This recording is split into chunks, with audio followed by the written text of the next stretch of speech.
Nəfəsimi kəsir həsrət, görməyəndə qəlbim solur. Görəndə gözlərim onu, ruhum bədəni tərk edir.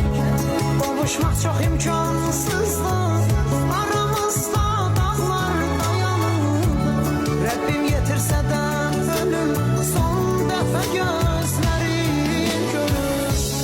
Hardan çıxdın sən qarşıma, belə olmuşsan başıma. Yadlar məni dəfn edərkən, gəl hələ baxdan tutuma. Qurban olum, vermə zülüm, gəl bir kərə üzün görüm. Şikəst olub həyat sənsiz, tükənmişəm